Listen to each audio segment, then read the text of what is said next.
Chapter 3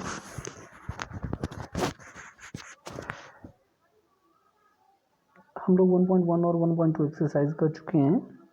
आज हम लोग नए टॉपिक के साथ आ रहे हैं और वो जो नया टॉपिक है that's name is estimation. Hindi में बोलते हैं इसको आकलन।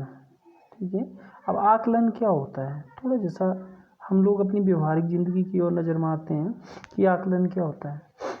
कई बार क्या होता है, हम लोग दुकान में कोई सामान खरीदने जाते हैं जिसकी कीमत होती है 9 रुपये। मान लेते हैं कोई सामान मैं दुकान में खरीदने गया और जिसकी कीमत है 9 रुपये 56 पैसे। ठीक है, मेरे पास हैं 10 रुपये। ठीक, तो दुकानदार मेरे से कितने रुपए काटेगा? दुकानदार मेरे से पूरे 10 रुपये काट लेगा, क्योंकि उसको पता है आजकल 56 पैसे प्रचलन में नहीं है। ठीक है ना, तो इस 9 रुपये 56 पैसे का जो नज़दीकी है वो देखेगा, और 9 रुपये 56 पैसे क्योंकि वो बोलेगा कि ये 50 पैसे से अधिक हैं, इसलिए ये 10 रुपये के नज़दीक है। ठीक है, लेकिन यदि सेम कंडीशन हमारे पास होती और मैं यही ऐसे ही 10 रुपये लेके दुकानदार के पास जाता और कोई चीज़ खरीद रहा हूँ जिसकी कीमत 9 रुपये 1 पैसे होती, तो दुकानदार कितने रुपए काटेगा मेरे से? नेचुरली 9 रुपये, और वो मुझे 1 रुपया वापस कर देगा। आजकल सेम स्थिति जो है वो इसी तरह का जो केसेस है वो हमारे साथ जब हम बस में जाते हैं तो बस कंडक्टर के समक्ष पेश होता है। कई बार टिकट की कीमत जो होती है वो 31 रुपीज़ होती है, तो बस का कंडक्टर हमसे कितने काटता है? 30 रुपया। अब 1 रुपया कहाँ से देगा? 1 रुपये के लिए उसने एक अलग व्यवस्था करके रखी होती है। वो क्या करता है कि जिन लोगों के जो किराया 39 रुपया है उनसे वो 39 ना लेके 40 लेगा, क्योंकि आजकल जो लोगों के पास जो नोट होते हैं वो 5, 10, 20 और 50 और 100 इस रेंज में चलते हैं ना। 100, 500 ये रेंज है, 200, 500 है ना। तो मतलब 1 रुपये का जो प्रचलन है वो भी अब कम होता जा रहा है।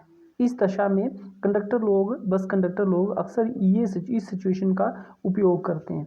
इसमें कई बार हम लोगों को फ़ायदा भी हो जाता है तो कई बार दूसरे लोगों को घाटा भी हो जाता है। जैसे एक व्यक्ति बस में बैठा, उसका बस का किराया था 32 रुपया, तो कंडक्टर उससे कितने काटेगा? 30। इसी तरह से एक और अन्य व्यक्ति बैठा जिसका किराया था 38, उससे काटे उसने 40।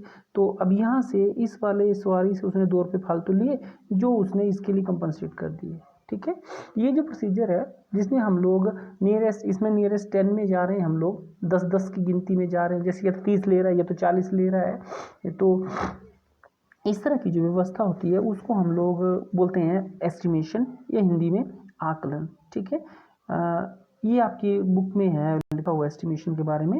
ये बोल रहा है कि देखो कई बार हम लोग, जैसे इंडिया और पाकिस्तान का हॉकी का मैच हुआ तो उसमें 51,000 जो थे स्पेक्टेटर्स थे देखने वाले in a stadium of 40 million television view worldwide. तो एक स्टेडियम में बोला 51,000 लोग बैठे हुए थे। क्या ये संभव है? ऐसा नहीं हो सकता, क्योंकि हमारे पास जो व्यक्ति बैठेंगे वो 51,000 10 भी तो हो सकते हैं, 51,000 10 भी तो हो सकते हैं। इस 10 को हमने राउंड ऑफ किया होता है हज़ारों में। ठीक है, तो तब हम इस तरह से बोलते हैं कि हाँ भाई इतने बैठे हुए हैं ना। ये कुछ एग्जाम्पल्स हैं दिए हुए, तो ये एग्जाम्पल्स तो आपने पढ़ लेने हैं।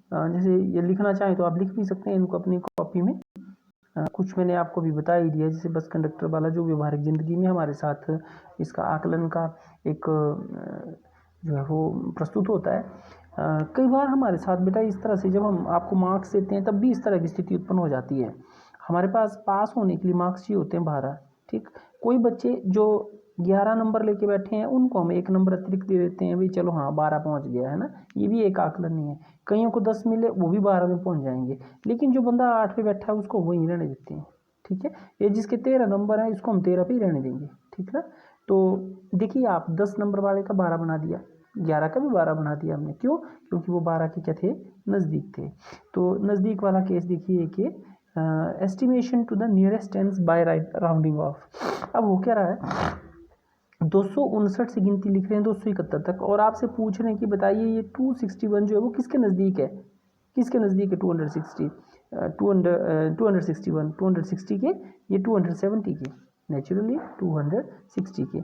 इसलिए जब भी मैं 261 का एस्टिमेशन करूंगा या राउंड ऑफ करूंगा तो ये 260 होगा, ठीक है। जब भी 261 का मैं जो आकलन करूंगा तो वो कितना आएगा 260। 263 का देखना ये किसके नज़दीक है, नेचुरल 260 के, तो 263 को भी क्या लूँगा मैं 260, ठीक है। 265 तक हमारे पास यही व्यवस्था रहती है, मतलब 264 वाला आएगा तो वो भी 260 में जाएगा। 265 वाले को हम 265 ही रहने देते हैं, ठीक है। और 266 वाला आएगा तो देखो अब ये किसके नज़दीक चला गया 270 के, 67 270 के, 68 270 के, 69 270 के। बोलने का मतलब ये है कि यदि हमारे पास जीरो से लेकर 10 तक गिनती होती तो 5 वाले को हम 5 पे रहने देते हैं, 4 का एस्टिमेशन 0 करते हैं, 3 का एस्टिमेशन 0 करते हैं, 2 का एस्टिमेशन 0, 1 का भी एस्टिमेशन 0। लेकिन 6 जो 7 8 और ये 9 इनकी एस्टिमेशन क्या होगी 10। तो कोई भी आपके पास क्वेश्चन आता है और आपको राउंड ऑफ करने के लिए बोला जाता है तो आपने इसी चीज़ का ध्यान रखना होता है कि पहले तो आपके पास अंक में बोला क्या है। अगर आपको बोला गया है कि 10th प्लेस तक राउंड ऑफ करो तो आपने 10th प्लेस में देखना है, मतलब 10 से में देखना कि 10 के नज़दीक है, 10 के नज़दीक है कि 20 के नज़दीक है, ठीक है। अगर 100 प्लेस में बोला है तो आपने देखना है 0 के नज़दीक है कि 100 के नज़दीक है। अगर आपने 1000 के लिए दिया हुआ तो आप देखेंगे ये तो वो 0 के नज़दीक होगा या फिर 1000 के, ठीक। तो ये व्यवस्था जो होती है वो मेंटेन करनी होती है। तो ये कुछ क्वेश्चन है, देखिए ना, check if the following round off is correct और नॉट। 841 जो है इसको बोला गया है कि किसके नज़दीक है, देखिए ये 841 जो है किसके नज़दीक है, 800 के कि 900 के, नेचुरली 800 के, ये क्या है ठीक। 9530 बोला किसके नज़दीक है, 9500 के, 9600 के, नेचुरली 9500 के। क्यों, क्योंकि 37 जो होता है वो किसके नज़दीक होता है 0 के, ना कि अगले 100 के। ये 49730, तो इसमें 30 का लिया हुआ राउंड ऑफ 30 का ना, ये 30 किसके नज़दीक है, नेचुरली 0 के है, ठीक है। तो जैसे ये 9870 9870। अब 70 किसके नज़दीक होते हैं, 70 किसके नज़दीक हैं, 70 जो है वो 100 के नज़दीक है, मतलब 870 किसके नज़दीक होना चाहिए था 900 के। तो ये एक्चुअल में 9900 होना चाहिए था, ये क्या है गलत, ठीक है। 149 किसके नज़दीक है 100 के, ठीक। 168 किसके नज़दीक है 200 के, ये ठीक है। तो एक ही गलत है इसमें, है ना। तो इस तरह से ये करना है आपने, ठीक। और ये वाला जो है वो देखिए estimation to the nearest thousands की बात कर रहे हैं बाय राउंडिंग ऑफ। अब देखना है कि 2573 किसके नज़दीक होता है, 3000 के कि 2000 के। नेचुरली 573 आया तो 573 है ना, तो 573 जो है वो 500 से ज़्यादा है, ठीक है ना। आप देखिए ये आएगा 2000, ठीक है, बीच में आएगा 2500, ठीक, अंत में आएगा 3000, ठीक है। अब देखिए 2573 कहाँ बैठा होगा, यहाँ कहीं ये होगा, कहीं आगे होगा ना ये, तो इसको हम राउंड ऑफ कहाँ करेंगे 3000 में, ठीक है। तो ये हमारे पास तरीका रहता है। जो जैसे ये 6404, तो 6404 को हमने देखना है, देखिए ये हमने रखा 6000 1000 में बोला है ना, क्योंकि लिखा हुआ है इसमें ये 7000, बीच में आएगा आपके पास 6500 से आगे वाले चले जाएंगे इसमें, पीछे वाले चले जाएंगे इसमें, ठीक। तो 6404 जो होता है वो क्योंकि 6500 से कम है इसलिए आपके पास वो 6000 बन जाएगा, ठीक है।